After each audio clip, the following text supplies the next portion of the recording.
어제는 3040 우리 젊은 세대들 책 읽기 양육이 있었습니다. 우리 한 집사님의 집에 에피소드를 들려줬는데 너무 재밌는 거예요. 그 집에 딸이 갑자기 엄마한테 오더니 뜬금없이 엄마, 그런데 서진이 언니가 왜 목사님을 닮았어? 라고 묻는 거예요. 특별한 새벽 40일 기도회에 서진이가 이 앞에서 성경을 읽고 제가 성경 끝날 몇 절 전에 제가 이렇게 알았더니 그 아이가 위아래로 보면서 깜짝 놀랐나 봐요. 왜 닮았지? 그러면서 엄마가 하는 얘기에 더 충격을 받았어요. 서진이 언니 아빠가 목사님이야. 그 아이가 깜짝 놀랐어요. 그러면서 그 아이가 가만히 생각하더니 그럼 엄마는 누구셔? 엄마는 전도사님이야 라고. 그랬더니 그 아이가 좀 생각을 하더니 그런데 전도사님은 안 닮았네 라고 얘기를 했습니다. 제가 그 얘기를 들으면서 얼마나 웃었는지 모릅니다. 만나 카페 한쪽에서 젊은 세대들과 함께 행복한 웃음을 지었습니다. 우리 인생의 행복은 뭘까요? 우리가 지금 살아가고 있는, 현대를 살아가고 있는 우리에게, 또 과거를 살아갔던 사람들, 그리고 미래에 우리는 또 살아가는 사람들이 풀어가야 될 과제가 바로 이 주제입니다. 어떨 때는 이 과제가 쉽게만 보이고 얻었다라고 생각할 때도 있는데, 어떨 때는 이게 그렇게 쉽지 않고 미궁에 빠지고 참 어렵더라, 쉽지 않더라. 제가 그 얘기를 들으면서 제 딸이 저 닮았다는 게 감사했고, 누군가가 그것을 알아본다는 것이 행복했습니다. 아무것도 아닌데 감사가 있고 행복이 주어지더라. 그런데 이것이 어떨 때는 우리의 삶 가운데 정말 너무나 어렵게 힘들게 보이지 않을 때가 또 있습니다. 우리 낙원교회는 지금 특별한 새벽 40일 기도회로 여호수아의 말씀을 가지고 우리는 강하고 담대하라라는 주제로 교회 현장에서 그리고 온라인에서 함께 하고 있습니다. 열기가 뜨거워요. 반응이 너무 좋습니다.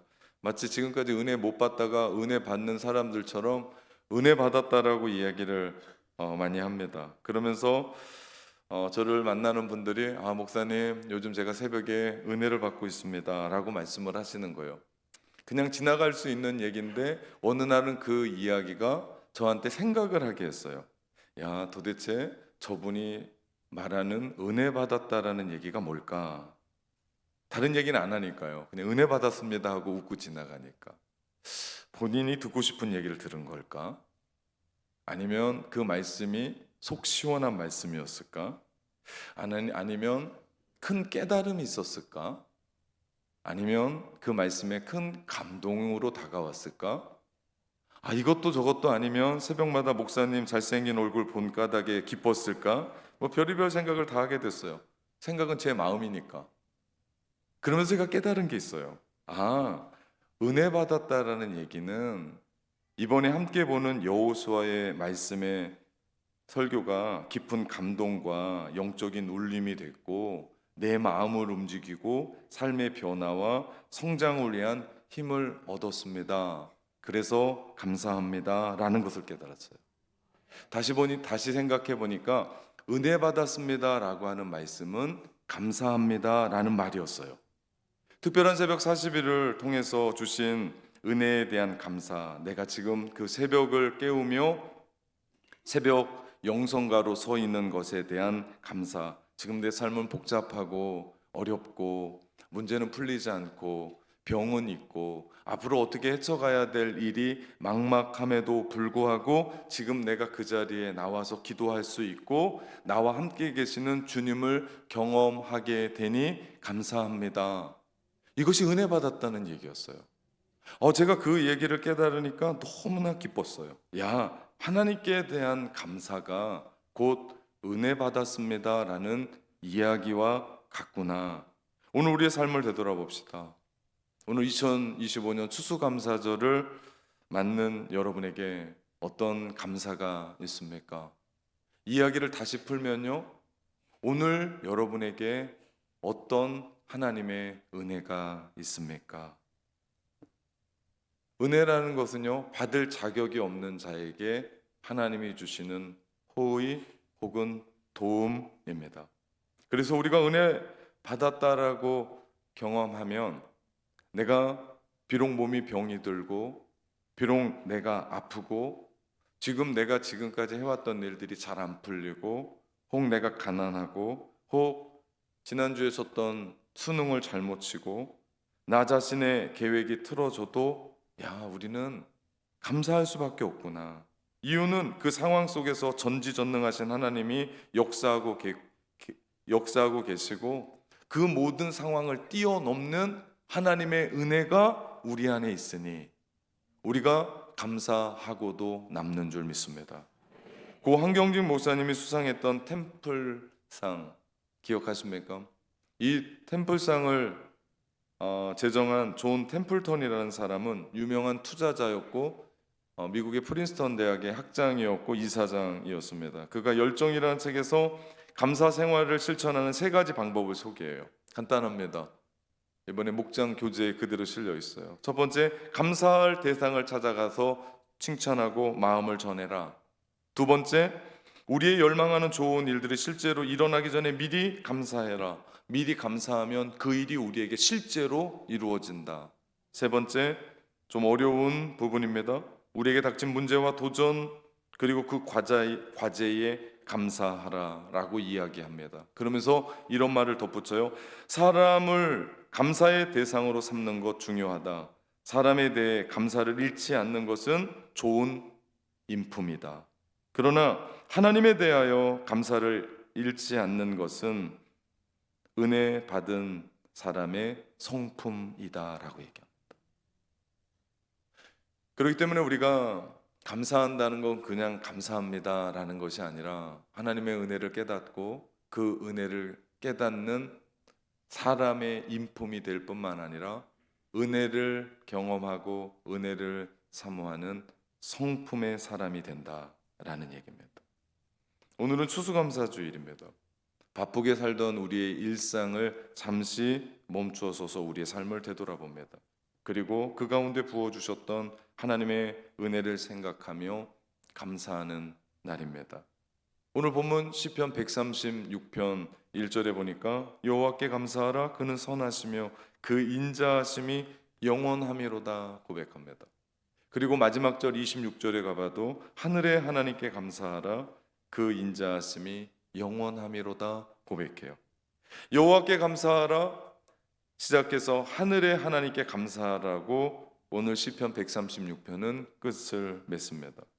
특별히 우리가 시편의 말씀을 읽거나 묵상하거나 연구할 때 정말 중요하게 바라봐야 될 것이 시인의 삶의 자리입니다. 다시 말하면 이 시편 136편을 썼을 때에 시인은 어떤 환경과 어떤 여건과 어떤 조건과 어떤 처지에 있었는지를 아는 것이 시를 묵상할 때 너무나 좋은 소스입니다. 오늘 특별히 시편 136편은 바벨론 포로 시대의 배경으로 쓰여진 시입니다. 그래서 더 놀라워요. 왜 그렇습니까? 나라는 망해버렸어요. 그리고 많은 사람들이 포로로 끌려갔습니다. 죽도록 고생하고 있고 처절한 좌절과 고난과 절망의 시절 속에 쓴 시인데 그 시의 각 절마다 다양하고 충분한 이유로 하나님께 감사를 표현하고 있다는 사실에 우리는 놀랄 수가 없습니다. 놀랄 수밖에 없습니다. 특별히 감사절을 맞이한 감사하는 우리에게 오늘 본문은 무엇보다도 우리의 삶과 신앙에 얼마나 이 감사가 중요한지를 깨닫게 돼요. 이유가 있습니다. 하나님의 선하심과 하나님의 인자하심과 하나님의 신실하심, 자비하신 그 하나님의 성품을 믿고 우리가 앞으로 나갈 때 하나님께서 우리 가운데 주실 은혜를 확신하기 때문에 우리는 감사할 수 있는 겁니다. 지금 뭔가 이루어지지 않아도, 지금 모든 것이 우리 가운데 풀어지지 않아도, 만사형통하지 않아도, 지금 비록 내 몸이 아프고 내 일이 풀리지 않고 앞으로 나아갈 수 없음에도 불구하고 우리는 하나님을 믿습니다. 진실하신 하나님, 선하신 하나님, 그 자비하신 하나님을 믿고 하나님이 앞으로 지금도 주셨지만 앞으로도 주실 은혜가 있음을 믿고 우리 하나님께 나아갑니다. 그렇기 때문에 감사는 믿는 사람들의 기본적으로 가지고 있는 소양입니다. 믿는 사람만이 하나님 앞에 감사할 수 있어요. 우리는 예수 그리스도의 십자가의 은혜로 구원받은 사람들입니다. 나 자신에게 주어진 환경과 그리고 상황, 처지를 새로운 차원에서 보고 그 조건과 환경과 상황 때문에 무릎 꿇지 않고 원망과 불평하지 않고 이제 하나님이 우리 가운데 빛비춰 주시는 은혜의 빛으로 우리는 과거를 재해석합니다. 현재를 직시합니다. 그리고 미래를 희망합니다. 이것이 그리스도인들이에요. 세상 사람들과 똑같이 내가 건강해졌고 내가 모든 것을 다 얻었고 내가 돈 좀 벌고 내가 좀 높게 올라가고 내가 승승장구 떵떵거리며 살아서 우리가 감사한 것이 아니라 하나님의 은혜의 빛 가운데 살아가기에 그 안경을 쓰고 과거를 보니까 새롭게 해석이 되고 현재를 보니까 현재를 직시하게 되고 미래를 보니까 희망이 넘치더라. 그래서 오늘 시편 기자는 26절 모두마다 감사하라 감사하라 한 번도 쉬지 않고 감사에 대한 이야기를 합니다. 여러분 어떻게 우리 인생에 26가지만 감사하겠습니까? 하늘을 두루마리 삼고 바다를 먹물 삼아도 다 쓸 수 없는 하나님의 사랑 구구절절히 감사하고요. 30일간의 감사운동하면서 여러분이 경험했을 겁니다. 어떤 분은 정말 그 조그만 줄에 깨알과 같이 그 숫자 맞게 감사를 써가는 사람도 있었습니다. 누구는 문장으로, 누구는 한 줄로, 누구는 기도문으로. 너무 좋습니다. 쓰다 보면 종이가 부족할 정도로, 쓰다 보면 구구절절 하나님 앞에 감사하고, 쓰다 보면 우리의 삶 가운데 잊어버렸던 감사가 회복되어지고 하나님 앞에 감사하게 되니까 또 영적인 선순환으로 우리 가운데 하나님은 감사의 제목들을 넘치게 하시더라. 이 시의 특징은요, 감사가 끊임없이 반복되면서 그 감사에 이어 이런 고백이 계속되어집니다. 그 인자하심이 영원합니다.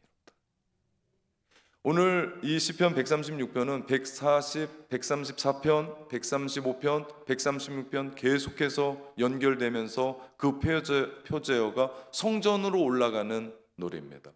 다시 말하면 예배 인도자가 앞에서 하나님 앞에 감사하십시오 그러면 그 인자하심이 영원합니다. 모든 성도들이 함께 부르면서 우리 마치 교동문 하듯이 예배를 인도하는 진두지휘하는 예배 인도자가 먼저 선창합니다. 그러면 모든 사람이 후렴구절로 그 인자하심이 영원함이로다 그 인자하심이 영원함이로다 그러면서 감사를 고백하며 성전으로 올라간 노래입니다.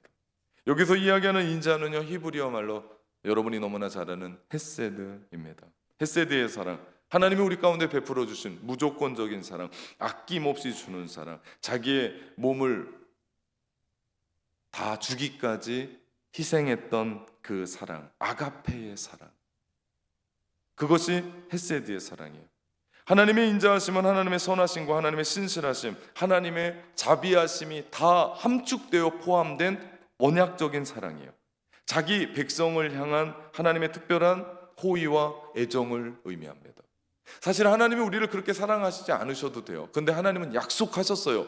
인간은 약속을 다 어기지만 하나님은 그 약속을 철저히 지키세요. 그래서 언약적 사랑이 얼마나 중요한지 몰라요. 왜 그러냐면 우리는 하나님의 백성이 됐습니다. 예수 그리스도 십자가의 은혜로 그것을 믿음으로 말미암아 하나님의 백성이 됐어요. 그 하나님의 백성 내가 지키겠다. 그 하나님의 백성 내가 보호하겠다. 그 하나님의 백성 내가 이끌어 간다. 이게 언약이에요. 약속이에요. 그리고 하나님은 그 약속을 철저히 지키시는 분. 우리는 언약의 백성입니다. 헤세드, 하나님의 사랑, 다 갚을 수 없는 사랑, 우리는 그 안에 있으면서도 오늘도 하나님을 배반해요. 어제도 하나님 눈에 눈물 흘리게 할 만큼 그런 삶을 살아가는데 놀라운 것은 그럼에도 불구하고 우리 하나님은 그 언약의 사랑을 깨지 않으시더라. 버리지 않으시더라. 하나님이 약속했던 것 끝까지 희생적인 사랑으로 끊임없이 우리 가운데 다가오시며 우리와 함께 하시는 분 헤세드 하나님의 사랑으로 우리가 오늘 여기에서 하나님을 예배하고 감사하는 줄 믿습니다. 그렇습니다. 예수 그리스도의 일방적인 사랑 때문에 우리의 인생은 다시 시작하게 됐어요. 죄로 말미암아 지옥에나 갈 수밖에 없던 운명이었거든요. 세상에 정말 이런 사람이 없을 정도로 그렇게 진리도 모르고 하나님도 모르고 가족들도 모르고 사람도 모르고 살아갔었던, 나만 가지고 살아갔던 그런 사람들이었거든요. 근데 주님의 은혜로 말미암아 그 은혜의 빛으로 우리를 진리로 끌어들이니까 보이기 시작하는 게 있는 거예요. 하나님이 보이기 시작하는 거예요. 너무나 소중한 가족이 보이기 시작하는 거예요. 성도들이 보이기 시작하는 거예요. 어려운 사람들이 보이기 시작하는 거예요. 그러면서 위로부터 부어주셨던 그 하나님의 사랑 가지고 우리도 나누기를 시작했고, 그 하나님 섬기기 시작했고, 그 하나님 예배하기 시작했다는 거예요. 우리 입장에서 보면 이게 이해가 되지 않아요. 설명할 수가 없어요. 내 친구들은요, 내가 어떻게 이렇게 사는지 이해할 수 없고 알 수 없는, 무슨 얘기입니까? 예수 그리스도 만난 후에 우리의 인생은 너무나 달라졌습니다. 인생이 확 바뀌어 버렸어요. 그리스도가 오심으로 우리의 인생의 어둠은 물러갔고, 우리를 붙잡았던 저주와 슬픔과 아픔은 물러갔고, 우리는 예수 안에서 새로운 피조물로 새로운 삶을 살아가는 줄 믿습니다. 그리고 오늘 우리가 이렇게 살아있는 것, 하나님 앞에 예배드리는 것 역시도 다른 거 아니에요. 하나님의 언약의 사랑, 헤세드의 사랑 때문인 줄 믿습니다. 그러면서 시편 136편의 이야기가 시작돼요. 1절부터 3절을 보면 하나님이 누구신지를 얘기해요. 우리 지난 시간에 요한복음 이야기하면서 우리가 예수님을 더 알아야 된다, 누구보다도 더 알아야 된다고 얘기했습니다. 우리는 아는 만큼 믿어요. 아는 만큼 살아요. 아는 만큼 누려요. 모르면 못 누립니다. 우리가 하나님을 더 알아야 돼요. 어떤 분인지 더 알아야 돼요. 하나님은 선하시며 하나님은 신들 중에 가장 뛰어나시고 주들 중에 뛰어나신 분, 홀로 기이한 일을 행하시는 분. 그러면서 노래합니다. 그분의 인자하심이 영원함이로다. 그분의 헤세드의 사랑 영원합니다 고백하는 거예요. 하나님이 어떤 분인지 신앙생활의 모든 거예요. 하나님의 선하심을 알고, 그분의 사랑하심을 알고, 그분의 자비하심을 알고, 그분의 신실하심을 알고, 그분이 약속을 철석같이 지키신 분이심을 알 때, 때로는 우리의 삶에 눈물이 나거든요. 때로는 우리의 삶에 고난이 있거든요. 힘들기도 하거든요. 이해하지 못하는 일들이 우리의 삶 가운데 펼쳐지거든요. 그럼에도 불구하고 우리는 묵묵히 그분을 기다립니다. 그분의 때를 기다립니다. 그분의 구원을 기다립니다. 그분을 신뢰하며 나아갑니다. 왜 그렇습니까? 나를 향하신 하나님의 헤세드의 사랑이 영원하기 때문에. 우리 이거 믿고 삽니다. 다른 건 모르겠습니다. 이거 믿기에 오늘 내가 힘들고 어렵고 고난 가운데 있어도 우리는 믿음의 자리에서 하나님을 예배해요. 두 손을 들고 하나님 앞에 찬양합니다. 왜요? 그 헤세드의 사랑이 영원하기 때문에. 사랑하는 성도 여러분, 우리 하나님은 선하신 분이세요. 그래서 우리의 필요를 공급하시고 채워주시고, 아플 때 일으켜주시고, 힘들 때 함께 해주시고, 절망일 때 우리 가운데 오셔서 일어나라. 여호수아의 말씀이 그거 아니었습니까? 절망 가운데 있는 우리를 일어나라고 붙잡으시며 강하고 담대하라, 내가 너와 함께 하겠다 라고 이야기하니까 은혜 안 받을 수가 없잖아요. 이 자리에 와서 힘겹고 어렵지 않은 사람이 어디 있습니까? 눈물이 없는 가정이 어디 있습니까? 그 말씀 듣고 함께 일어나고 함께 주를 바라보며 하나님 앞에 나아갈 때 우리가 하나님을 찬양할 수 있는 거 아닙니까? 하나님이 우리를 이끌어갈 수 있는 거 아닙니까? 그럴 때 우리 현실이 눈앞이 깜깜하고 아무것도 보이지 않지만 우리는 하나님 앞에 두 손을 들고 하나님을 찬양하고 감사할 수 있는 줄 믿습니다. 그런 하나님께 시편 기자가 감사의 고백을 합니다. 무엇보다도 하나님이 행하신 큰 두 가지 사건을 기억하면서 감사해요. 지금은 바벨론 포로로 끌려가서 아무것도 할 수 없는데 그들이 기억한 게 있었어요. 두 가지. 우리 인생에 잊지 말아야 될 두 가지. 하나는 창조 사건이고요, 또 하나는 구원 사건입니다. 4절부터 9절은 창조주 하나님에 대한 고백을 해요. 큰 빛들을 지으시고 하늘을 지으시고 해를 만드셔서 나를 주관하게 하시고 밤을 만드셔서 별과 달을 지으셔서 밤을 주관하신 하나님. 이 시를 보면 눈물이 납니다. 왜 그래요? 처절하게 바벨론 포로 속에 살아가는데 그들이 낮밤 가리지 않고 노동하면서 죽을 지경이 되어가고 동료들은 죽어가고 나라 잃어버린 서름과 하나님을 예배할 수 없다는 그 절막함과 막막함 앞에서도 그들이 창조주 하나님이 지으셨습니다. 하나님이 이끄셨습니다. 이 뜨거운 태양 하나님이 만드셨습니다. 해 만드셔서 나를 주관하십니다. 밤에 달과 별을 만드셔서 밤을 주관하십니다. 하나님 망해버린 이 나라, 포로로 끌려와서 아무런 희망이 없는 우리 민족을 다스려 주옵소서. 그들의 심령이었어요. 그러면서 그들이 감사할 것 눈꼽만큼도 없었지만 그들이 창조주 하나님 앞에 예배하며 하나님 감사합니다. 하나님이 이 먼 곳 만드셨습니다. 그 하나님을 찬양합니다. 그들이 창조주 하나님을 기억했어요. 그리고요 10절부터 마지막 절까지는 구원자 되신 하나님 고백합니다.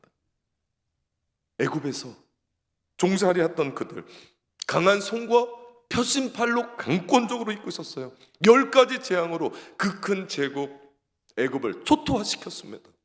마지막 장자의 죽음 때는 이스라엘 백성들이 살고 있는 고센 땅에만 어린 양의 피 묻힌 인방과 문설주만 죽음의 사자가 뛰어넘었습니다. 그래서 패스오버라고 했어요. 그래서 그들은 살았습니다. 그래서 그들은 유월절을 지켰습니다. 홍해를 가르시고 마른 땅을 걸었어요. 광야에 들어가서 반석을 치니 물이 쏟아졌습니다. 하늘에서 이것이 웬 떡이냐, 만나가 내렸고 메추라기 내렸고, 밤에는 불기둥으로 낮에는 구름기둥으로 그들을 이끌어 가셨고, 하나님이 어디 있나 알 수 없기 때문에 그들과 함께 그 차지차고 그 조그만 어두운 성막에 함께 거하시면서 그들과 동행하시고 그들과 함께 하셨던 그 하나님, 공급자 되신 하나님, 지금은 아무것도 보이지 않습니다. 절망입니다. 바벨론 포로 가운데 들어가서 먹을 게 없습니다.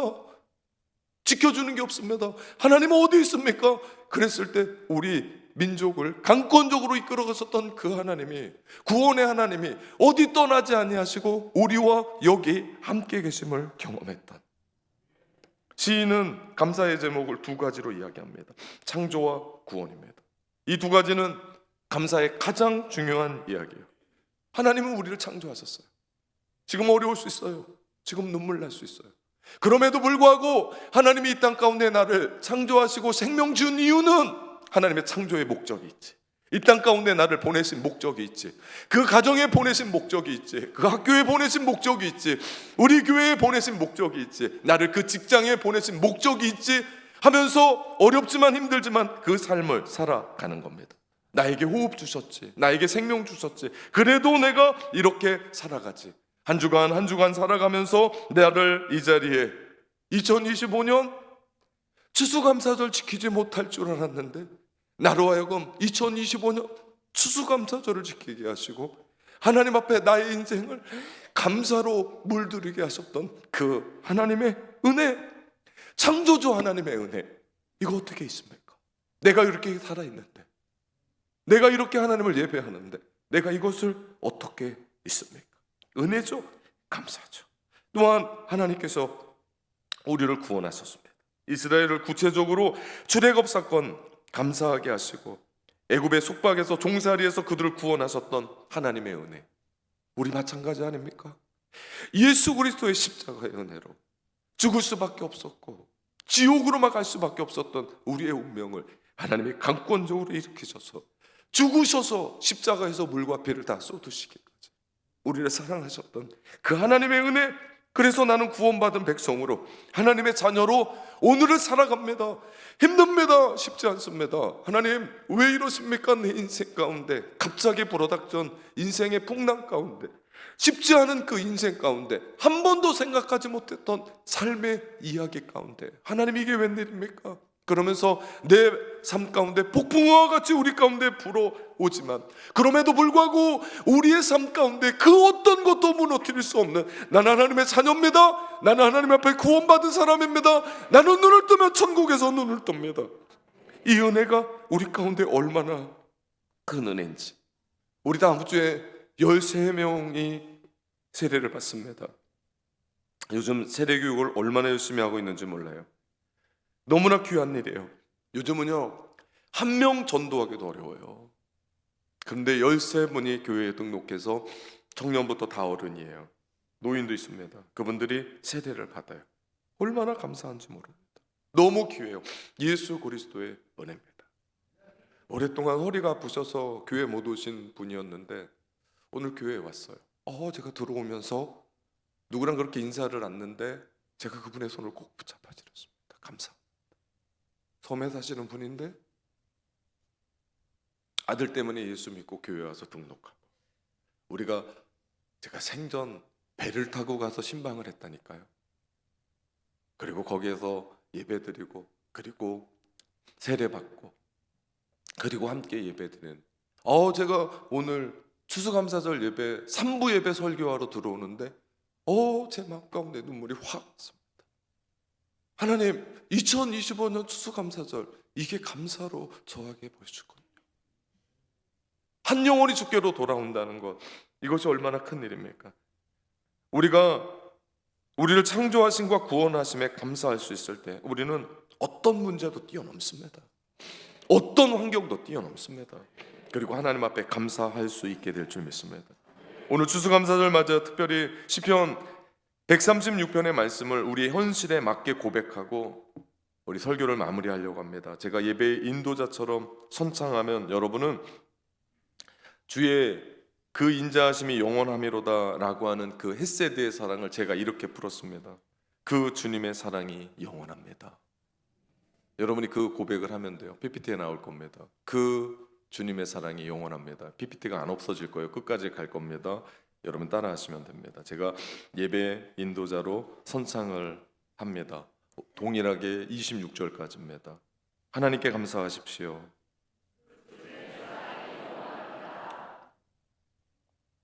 전능하신 하나님께 감사하십시오. 해를 지어 낫을 다스리게 하심에 감사하십시오. 달과 별을 지어 밤을 다스리게 하심에 감사하십시오. 능력의 손과 표심팔로 기적을 일으키시는 이에게 감사하십시오. 악한 자들의 권세를 무력하게 만드시는 이에게 감사하십시오. 강권적인 은혜로 예수님을 믿게 하시는 이에게 감사하십시오. 수많은 사람 중에 불러 택하시고 구원받은 백성으로 삼으시는 이에게 감사하십시오. 부족한 사람을 주의 존귀한 백성으로 삼아 주시는 이에게 감사하십시오. 온전한 믿음을 주시는 이에게 감사하십시오. 다른 어떤 지식보다도 주님을 알게 하심에 감사하십시오. 우리를 하나님의 나라의 현장 낙원교회로 불러주심에 감사하십시오. 특별한 새벽 40일 기도회로 새벽을 깨우게 하시는 이에게 감사하십시오. 30일간의 감사운동으로 감사를 회복하게 하시는 이에게 감사하십시오. 낙원교회가 좋은 소문이 나며 핫한 교회로 부흥케 하시는 이에게 감사하십시오. 격변하는 시대 속에서도 믿음으로 세우는 이에게 감사하십시오. 생명과 건강을 주셔서 오늘을 살게 하시는 이에게 감사하십시오. 행복한 가정을 주신 이에게 감사하십시오.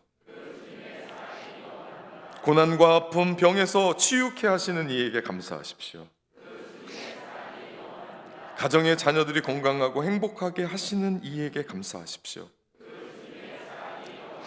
헤세드의 언약적 사랑을 주시는 이에게 감사하십시오. 하나님 나라의 백성으로 삼아주시고 예배케 하시는 이에게 감사하십시오. 2000년 전 십자가의 사건이 오늘 나의 삶 속에 그대로 이어져 그 사랑으로 사랑받고 사랑하게 하시는 이에게 감사하십시오. 인생의 풍랑을 만남에도 불구하고 모든 것을 이기고 서게 하시는 이에게 감사하십시오. 우리 낙원교회를 51년 동안 지키시고 인도하시는 이에게 감사하십시오. 오늘 2025년 추수감사절 맞아 하나님께 이런 감사를 고백할 수 있게 하심에 감사하십시오. 사랑하는 성도 여러분, 이 감사의 고백이 여러분 삶 가운데 영원하시기를 주님의 이름으로 축원합니다.